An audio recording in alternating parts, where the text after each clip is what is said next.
Our story begins on Coruscant. The Jedi Temple stood quietly beneath the fading light of Coruscant as Anakin Skywalker stood alone upon one of its highest balconies, watching the sunset disappear beyond the horizon.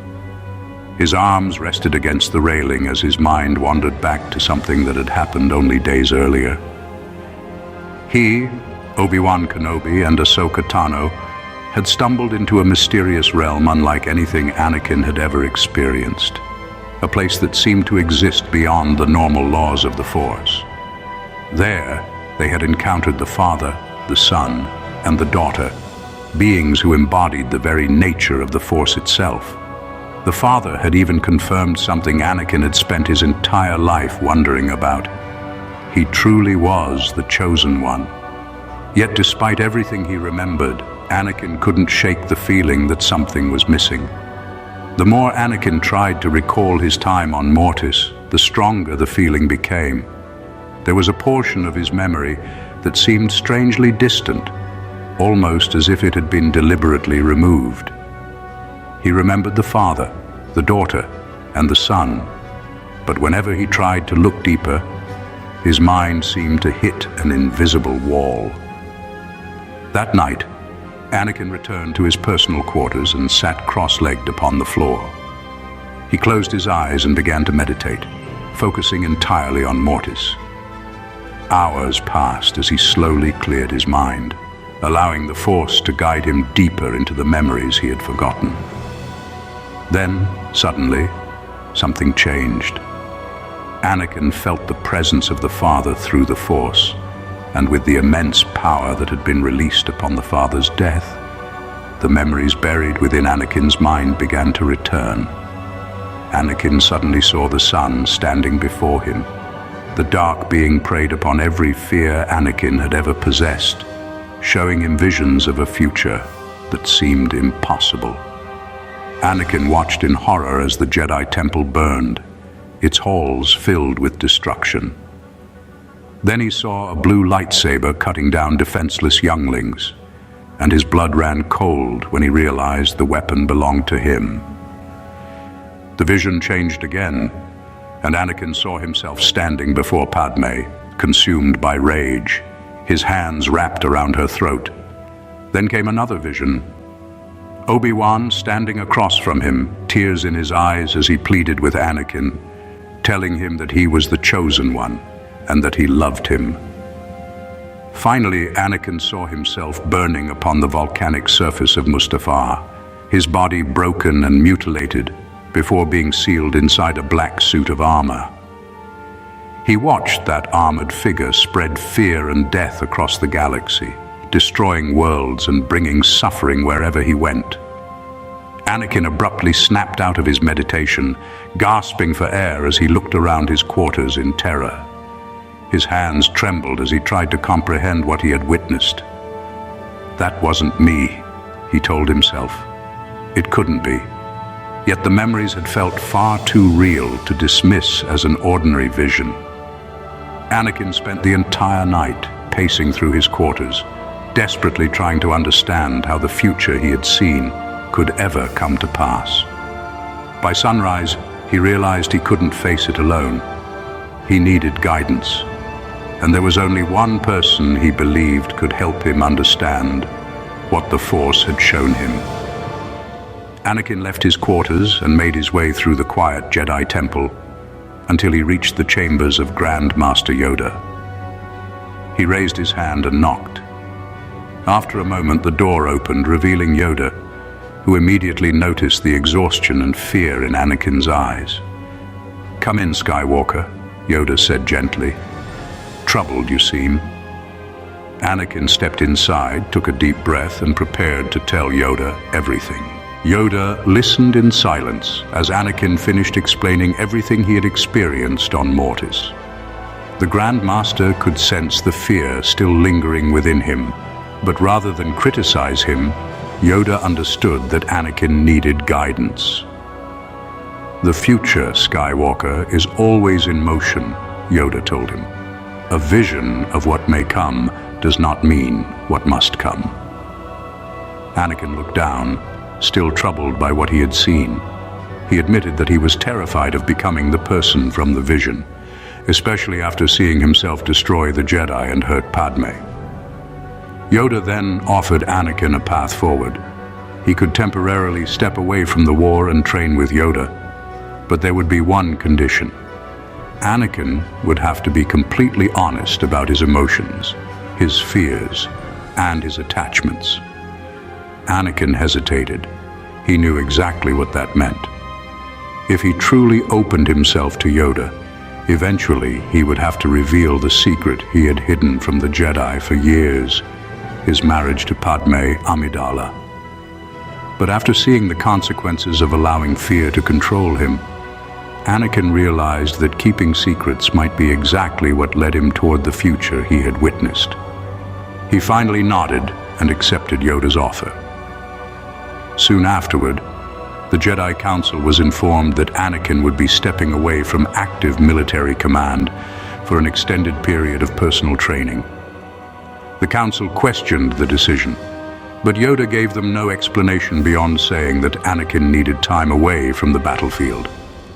With Anakin removed from the war, Ahsoka and the 501st were reassigned to serve alongside Plo Koon and the 104th Battalion. The months that followed changed Anakin in ways few Jedi could have imagined. Under Yoda's guidance, he learned to recognize his anger before it consumed him and to confront his fears instead of running from them. During one meditation, Anakin finally confessed the truth about Padme. He expected Yoda to condemn him, but the Grand Master simply listened. "Love, forbidden may be by our ancient rules," Yoda said, "but fear of losing someone you love, that fear is what the dark side may use against you." To Anakin's surprise, Yoda chose not to report the marriage to the other members of the Council. Instead, he believed Anakin needed to learn how to live with his attachment without allowing it to control him. For the first time, Anakin felt that someone within the Jedi Order truly understood what he was struggling with. As the months passed, Anakin became calmer and more disciplined. His connection to the Force grew stronger as he learned to stop forcing the Force to obey his will and instead allowed himself to become one with it. He could still feel fear, anger, and attachment, but they no longer controlled his decisions. He spent more time with Padme whenever his training allowed, and she immediately noticed the difference. The restless, impulsive Jedi Knight she had known for years was becoming more patient and thoughtful. One evening, as Anakin looked across Coruscant with Padme beside him, he realized something important. The future he had seen on Mortis was no longer something he was blindly walking toward. He finally understood Yoda's lesson. The Force had shown him a possible destiny, but his choices would determine whether that destiny ever came true. Months had passed since Anakin Skywalker had left the front lines of the Clone Wars, and Chancellor Palpatine had grown increasingly concerned. From the beginning, Palpatine had carefully manipulated the war to place Anakin under greater pressure, knowing that fear, anger, and attachment would slowly push him toward the dark side. But now, something had changed.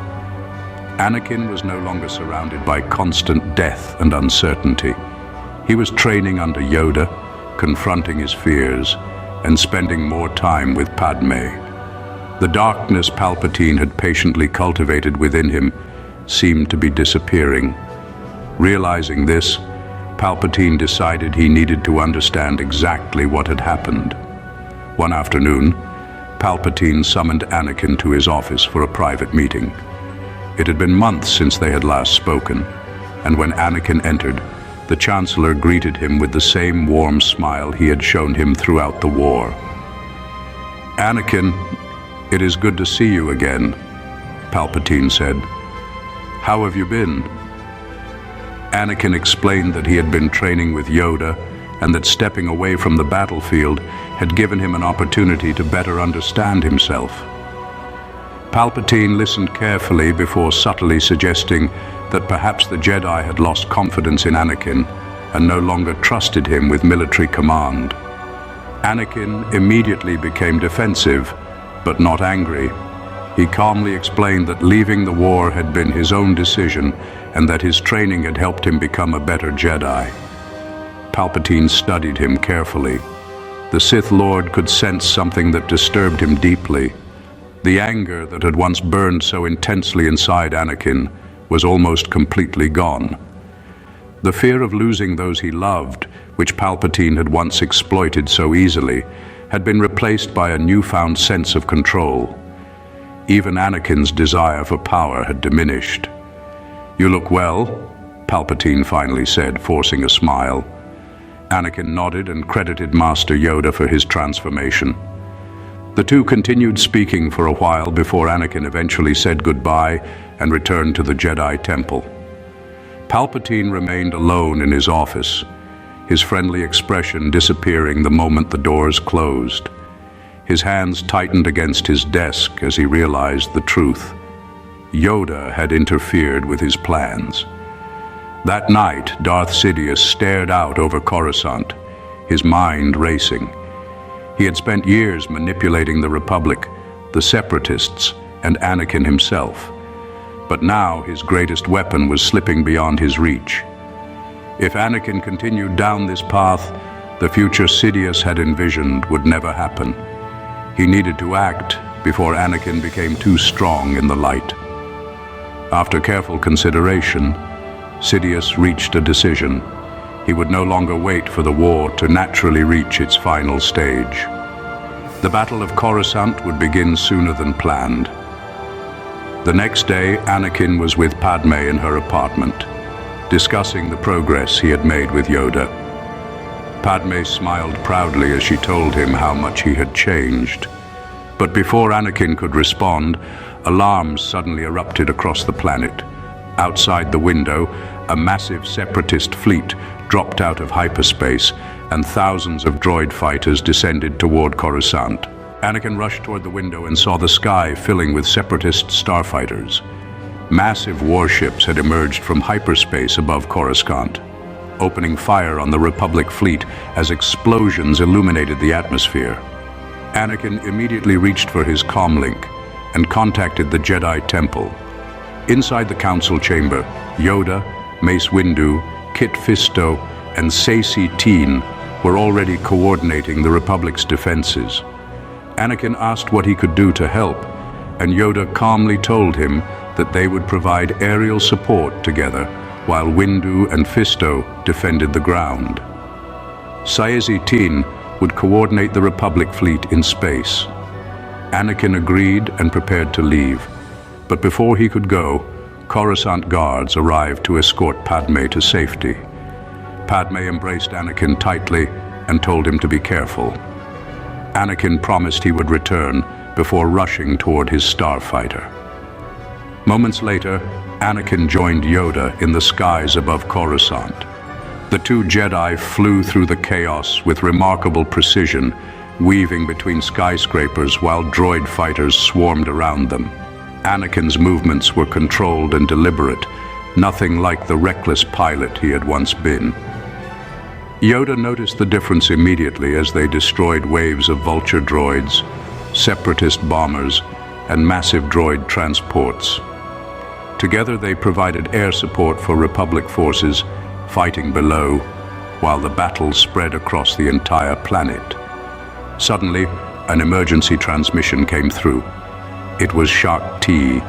She revealed that she had been escorting Chancellor Palpatine towards safety when General Grievous ambushed her forces. The cyborg general had captured the Chancellor and taken him aboard his flagship. Yoda immediately understood what this meant. "After the Chancellor, we must go," he said. Anakin nodded as they redirected their starfighters toward the massive battle taking place above Coruscant. Thousands of Republic and Separatist warships exchanged fire while starfighters darted between them. Anakin and Yoda fought their way through the chaos, destroying droid fighters as they searched for Grievous's flagship. Eventually, they spotted the massive vessel and raced toward it. Anakin blasted through waves of enemy fighters, while Yoda targeted the ship's shields, weakening them enough for the two Jedi to land inside the hangar. R2-D2 quickly connected to the flagship systems and began searching for Palpatine's location, while Anakin and Yoda fought through waves of battle droids. After clearing the hangar, R2-D2 beeped and revealed that the Chancellor was being held inside the observation tower. Anakin and Yoda immediately made their way through the ship, while R2-D2 remained behind with their starfighters. Eventually, the doors to the observation tower opened, revealing Chancellor Palpatine restrained in a chair. But before the Jedi could reach him, two figures stepped from the shadows. Count Dooku ignited his crimson lightsaber, followed by General Grievous activating all four of his weapons. Yoda looked toward his former apprentice and calmly ordered him to surrender and avoid further bloodshed.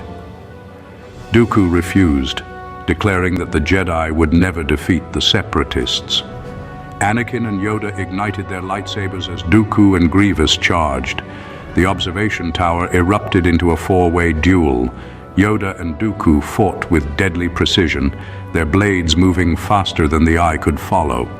Anakin deflected Grievous's relentless attacks until the cyborg overextended himself. With a swift strike, Anakin severed one of Grievous's hands, then another. Grievous attacked with his remaining two, but Anakin calmly anticipated every movement. With one graceful spin, he broke through Grievous's defense and decapitated the droid general. At the same moment, Dooku briefly glanced toward Grievous, giving Yoda the opening he needed. Yoda struck with precision, severing Dooku's hands before using the Force to hurl his former apprentice against the wall. The two Jedi stood victorious, unaware that the true enemy had been waiting beside them all along. Anakin and Yoda stood among the wreckage of the observation tower, catching their breath as the defeated bodies of General Grievous and Count Dooku lay motionless. For a brief moment, Anakin believed the battle was over. He turned toward Chancellor Palpatine and rushed forward to free him, while Yoda knelt beside his fallen apprentice. But as Anakin reached for Palpatine's restraints, the Chancellor's expression suddenly changed. His friendly smile disappeared, replaced by a cold, sinister stare. Without warning, Palpatine used the Force to send Dooku's lightsaber flying across the room. The crimson blade struck Yoda directly through the chest. Anakin froze in horror as Yoda's body collapsed to the floor. "Master Yoda!" Anakin screamed as Palpatine unleashed a torrent of Force lightning into him. Anakin cried out as the lightning coursed through his body, throwing him across the room. Palpatine slowly approached him, finally revealing the truth. He was Darth Sidious, the Sith Lord who had secretly controlled the Clone Wars from the beginning. Before Anakin could respond, 4 Magna Guards entered the tower, dragging someone behind them in chains. Anakin's heart stopped when he saw Padme. Sidious grabbed her by the throat and lifted her into the air. "You have seen your future, Anakin," Sidious said. "You know what happens when you allow yourself to remain weak. The Jedi will fall, she will die, but you can prevent it." Anakin struggled to stand as Sidious told him that the only way to save Padme was to embrace the dark side. "Become what you were destined to become," Sidious whispered. "Fulfill your destiny." Anakin stared at Padme as anger began rising inside him. For one terrible moment, the darkness he had fought for months to control began calling to him. He remembered the vision from Mortis, the younglings, Padme choking beneath his hands, Obi-Wan's devastated face, and the black armor that awaited him. Sidious smiled, believing he had finally broken him. But then Anakin heard something familiar. A calm voice echoed through the Force. "Anakin?" His eyes widened. It was Qui-Gon Jinn. "The light will always guide you through the darkness." Anakin closed his eyes and remembered Yoda's teachings. Fear did not control him anymore. Anger did not control him. His attachment to Padme would not become his weakness. Anakin took a slow breath and opened his eyes. As Sidious unleashed another torrent of lightning, Anakin raised both hands and caught the lightning in his palms. Sidious's eyes widened in disbelief as Anakin slowly rose to his feet, holding the lightning at bay. With a powerful motion, Anakin redirected the Force lightning back toward Sidious, forcing the Sith Lord to leap away. Anakin then used the Force to seize the Magna Guards and crush them against the walls before igniting his lightsaber. He charged Sidious, and their duel erupted across the observation tower. Their blades moved with incredible speed as the Sith Lord unleashed decades of dark side mastery, while Anakin fought with the strength and serenity he had gained from Yoda. Sidious eventually broke through Anakin's defense and sliced his lightsaber in half, but Anakin refused to surrender. He relied entirely upon the Force, hurling pieces of debris toward Sidious. When the Sith Lord launched himself forward for the killing blow, Anakin caught his blade with the Force just inches from his face. Using every ounce of strength within him, Anakin pushed Sidious backward, lifted him into the air, and hurled him through the observation window. The Sith Lord disappeared into the vacuum of space as the blast doors sealed shut. Anakin immediately ran to Padme and freed her before rushing toward Yoda. He lifted the dying Grand Master into his arms. Yoda looked at him with a faint smile. "You did it, Anakin," he whispered. "The vision. You did not let it become your destiny. Proud of you I am." With tears in his eyes, Anakin held Yoda close as the Grand Master took his final breath. Anakin remained silent as he held Yoda's lifeless body in his arms, tears streaming down his face. The Grand Master's final words echoed through his mind. For months, Anakin had feared that the future shown to him on Mortis was inevitable, but Yoda had helped him understand that the future could be changed. Padme knelt beside him and gently placed a hand on his shoulder. Anakin finally stood, carefully carrying Yoda's body, as Padme and R2-D2 followed him through the damaged flagship. They hurried back to their starfighters as explosions began tearing through the vessel.